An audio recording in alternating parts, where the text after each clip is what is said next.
Да не правам долги најави, но морам да си дозволам луксус на некаква емоционална визуелност. Предполагам дека веројатно сте прочитали дека мајка со 8 деца одвај или не излегува на крај за да ги прехрани, дека родител, самохран родител на близнаци не може да живее ни социјална, а и нема ни хуманитарна помош. И сега, на крајот на гишта, тоа не ми е ни цел да го подигнам емоционалниот адреналин, но туку да видиме што е разликата меѓу сиромаштијата и особено во една подгрупа која е многу сензитивна, а тоа се децата, и каква е воопшто перцепцијата и фактичката состојба на Македонија, која спаѓа во најсиромашните земји на Европа. Наш соговорник е србиновски Бојан, доктор, нов економски аналитичар во Финанс Тинк, кој има докторирано и студирано на универзитетот во Карло Катанео во Италија, па има магистрирано во Турција и конечно се скраси во Македонија откако во Скопје, откако од Охрид си заминал. Србиновски, пред да се вратиме на децата, што е суштината на сиромаштијата? Перцепцијата, која ќе им кажам на станција дека сме сиромашни, дека слушате, вашите кафани се пуни, возите секакви коли, тоа не важи за сиромаштија.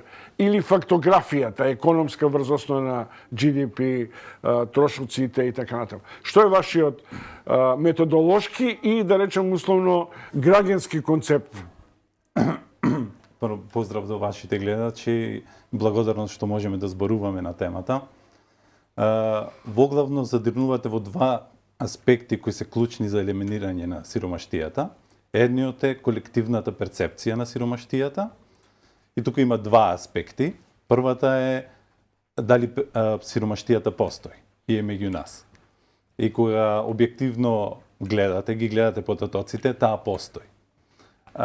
Од друга страна, третманот на сиромаштијата е исто така битен, односно третирањето на сиромаштијата како избор, личен избор, е погрешна. Значи, мора да се третира како системска грешка, а не како личен избор. Посебно сиромаштијата кај децата. Значи, не можеме да речеме дека детето избрало да биде сиромашно. И вториот аспект е недостатокот на таргетирани политики. И таму е каде што Finance Think излегува и УНИЦЕФ излегуваат во пресред, подетално разбирање што значи сиромаштијата, конкретно детската сиромаштија. Кој е виновен? Општеството или родителите? Родителите сигурно не. Системот е виновен. Потребно е да постои оптимален систем, затоа што има многу причини зошто некој влегува во сиромаштија. Не е секогаш личен неуспех. Потребно е да постои систем кој ќе влезе во сиромаштијата, брзо да го реадаптира и да го врати во системот каде што може да просперира и да се ги оствари своите потреби и права. Во методолошка смисла вие правевте и на одреден начин сондажа во која ги третиравте сиромаштијата и по возраст на децата и особено во региони. Кои се вашите клучни сознанија? Да. Најпрво да се надоврзам што е нашиот придонес тука. Генерално сиромаштијата се мери преку монетарни мерила. Односно се зема одредено ниво на доход и се смета кој е под тој праг на доход, се смета за сиромашен.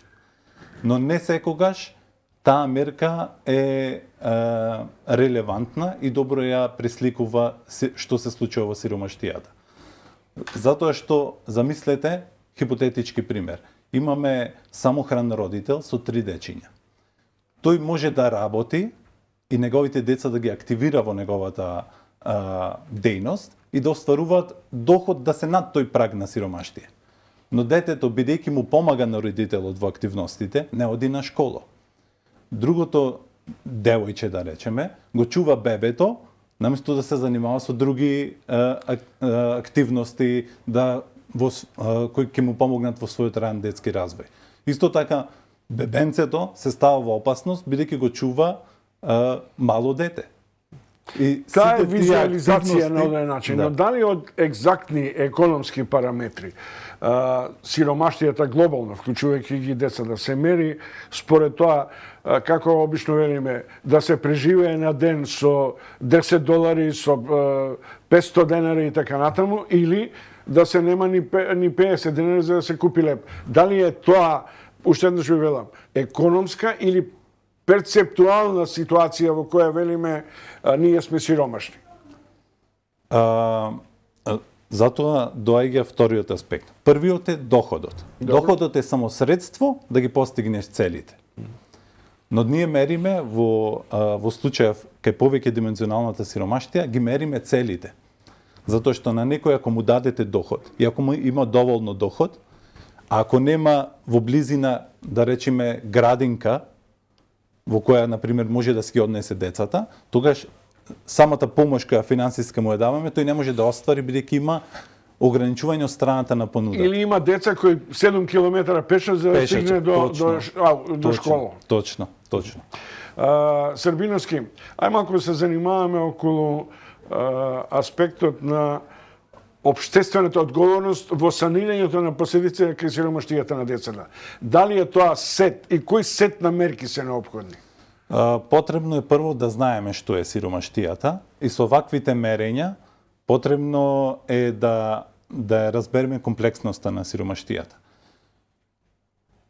Нареден чекор е да ги вградиме тие мерки кои ги имаме, значи дали мериме преку монетарни мерки, дали мериме преку повеќе димензионални индикатори, тие треба да ни бидат репер како ние ќе ги диктираме тие мерки. Значи најпрво што препорачува Financing и УНИЦЕФ да се вгради во институциите ваквото мерење на сиромаштија. Значи сите различни димензии на кои децата се сиромашни и да овозможи таквата мерка ќе овозможи координација. Бидејќи депривации во образованието ќе е одговорно Министерството за образование. Депривации во здравието ќе е одговорно Министерството за здравство. И кога имате вие ваква мерка која ќе интегрира композит од сите различни депривации, тогаш може да се создаде координација на сите институции кон една единствена цел – елиминирање на детската сиромаштија. Ги читав резултатите за кои сте дошли и ги се објавени.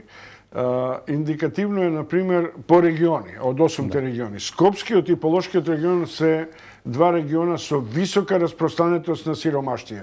8,2 и 7,7. Тука дојдовте врз основа на овие индикатори за кои зборувате, а тоа е социјалната ситуираност и економските параметри. Да. Зошто е тоа тамо посиромашно? Најсиромашни региони се источниот и југоисточниот, а тука близко до границата се Скопскиот и Полошкиот. Добро.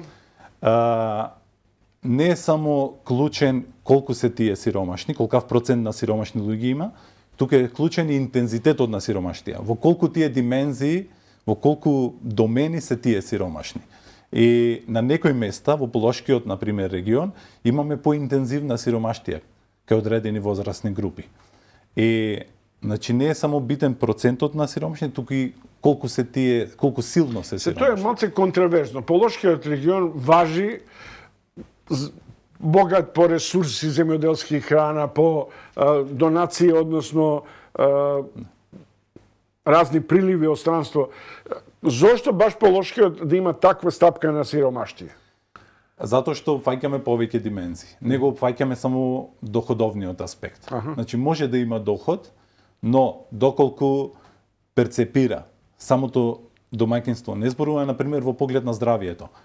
Доколку покриено е со здравствено осигурување, но тие перцепираат дека не се покриени, тие нема да одат кога имат потреба за своето здравје.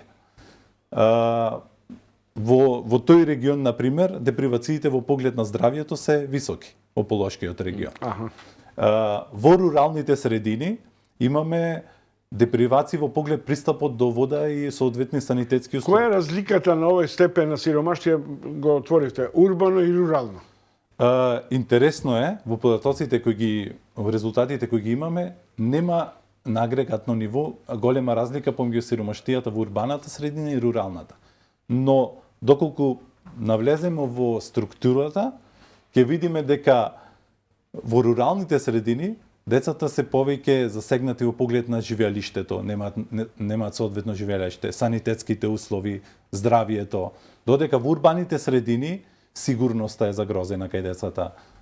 Образованието е на пониско ниво, дали не одат на училиште или имат несоодветни развиени способности во поглед на образованието кој го има. Бојан Србиновски, доктор Бојан Србиновски, више економски аналитичар Finance Think, по анализата за сиромаштијата кај децата. Србиновски, има и една друга димензија околу етничката слика на сиромаштијата кај децата и вие велите дека на тој план тоа што ние всушност и го перципираме, дека таа најзастапена во ромската заедница, а дека кај македонската е најмалку, да речем, застапена сиромаштијата. Какви се другите сознанија? Што е со албанската, со другите? Да, најпрво застрашувачка е сликата кај ромската заедница, како што рековте, секое трето ромско дете е повеќе димензионално сиромашно. И е прилично нема соодветна разлика помеѓу возрастните групи. И тие кои се помали, и тие кои се поголеми.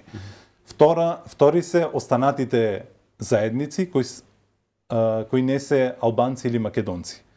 Тие имаат понисок процент на сиромашни деца, но поинтензивно погодени.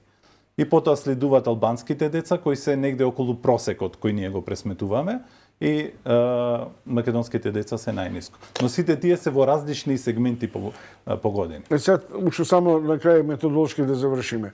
Деца до 5 годишна возраст, деца се и до 15 годишна. Која категорија на деца е сликана за да се каже дека деца да се сиромашни?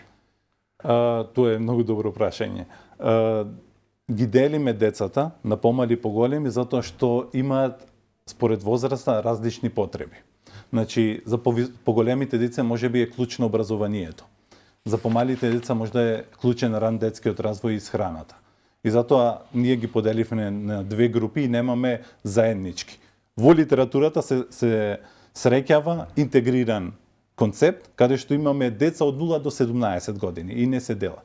Но целта на Finance Think и UNICEF е да се долови потребите и правата на децата за секоја возрастна група. И затоа имаме два одвоени индекси. Како реагира на ова сензитивно прашање, да речем публика, општествениот сектор, корпоративниот сектор? Дали тоа се сведува на хуманитарна помош, земете стари чевли, алишта, или е тоа потреба од вистина сет на социјални, општествени и економски мерки?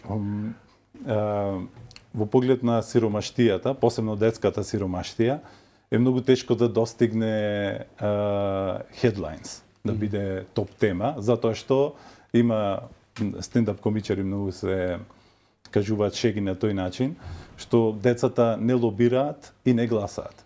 И затоа не може да го направат тој притисок за да стигнат топ тема да бидат. Но потребно е системски пристап. Значи, постојат кај нас и тие треба да се поздрават сите хуманитарци кои се трудат да го олеснат животот на сиромашните, треба секој да се поздрават и да се промовираат. Но потребен е системски пристап за целосно елиминирање на сиромаштијата. Добро, од ова што ја го прочитав за вас, како што не е во Италија, па во Турција, од Охрид, принудно останавте во Скопје или сте на пропатување низ Скопје? Па, не сум сигурен каде ќе завршам, но сега уживам во Скопје. Во иднина ќе видиме какви можности ќе се отворат.